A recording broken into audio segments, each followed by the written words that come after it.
Britain's favourite drug is laughter. Britain laughs the way other countries pray, reflexively, desperately, with centuries of practice. We laugh at our leaders, our institutions, our weather, our own decline, and we tell ourselves this means we're healthy, self-aware, mature, democratically evolved. But here's the uncomfortable truth no one wants to say out loud. British political satire isn't proof of freedom, it's proof of management. Satire in this country didn't grow wild. It was cultivated, trained, allowed within limits. It doesn't exist to overthrow power, it exists to domesticate outrage, and once you see that, you can't unsee it. So tonight we're not celebrating British satire, we're dissecting it, tracing what it reveals, what it hides, and why it has always been allowed to exist so comfortably close to the centre of power. Because in Britain, satire doesn't live underground. It lives on the BBC, Punch magazine, when satire learned to behave. Modern British satire starts with Punch. Victorian era, empire at full stretch. Exploitation global, confidence absolute. Punch wasn't radical, it wasn't revolutionary, it was instructional. Its cartoons taught the public who was respectable, who was corrupt, who was laughable, and crucially, who was untouchable. Punch mocked politicians, yes, but it never questioned empire itself, never questioned hierarchy, never questioned class as a system. Instead, it created safe villains. Bad politicians weren't symptoms of a rotten system. They were bad apples, personal failures, moral quirks. Satire here did something subtle and deadly effective. It redirected anger away from structures and toward personalities. That template never left. Britain didn't invent satire as rebellion. It perfected satire as containment. The gentleman's agreement, mock the face, not the machine. British satire runs on an unspoken rule: you may mock power, but you must never destabilize it. This is why British satire is witty, not furious, clever, not incendiary, ironic, not revolutionary. Contrast that with places where satire gets you killed, jailed, or exiled. Here, you get a BAFTA. That's not an accident. Satire in Britain operates inside a gentleman's agreement between media, state, and audience. We'll let you laugh. You'll let us continue. And nowhere is this clearer than in the BBC era. Monty Python absurdity as a safety valve. Monty Python's flying circus arrived at a moment of national identity collapse. Post-Empire Britain didn't know who it was anymore. The old myths were rotting, but no one wanted to say it directly. So Python didn't attack power head-on. It made it nonsensical. The Ministry of Silly Walks. The upper-class twit of the year. Endless bureaucratic loops. The message was clear. Authority continues even when meaning is gone.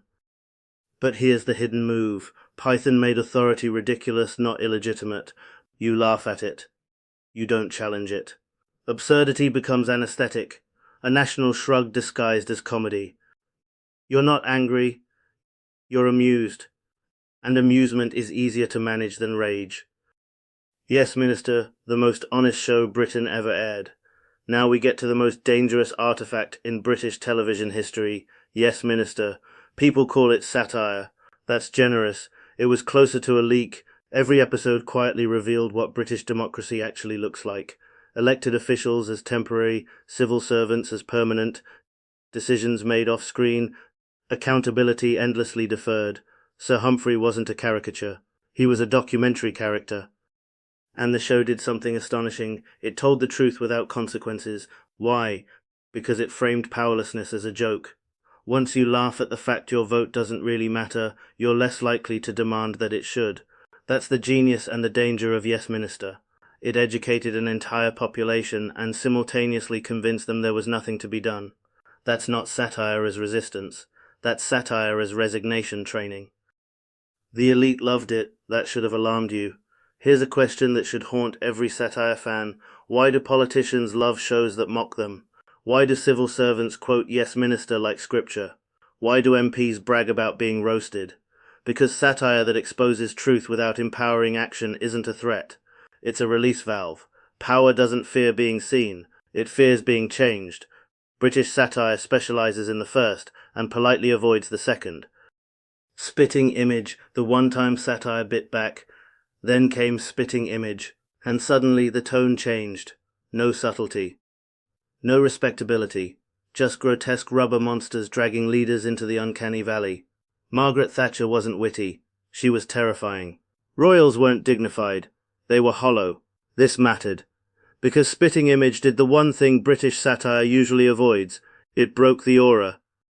Once a leader becomes visually grotesque, authority doesn't just look flawed, it looks fake. And that scared people, not viewers, institutions. Notice what happened next. Gradual softening, reduced edge, eventual disappearance. Britain tolerated Spitting Image only while it felt like novelty. Once it felt destabilizing, the oxygen thinned. Panel shows Satire as Social Club.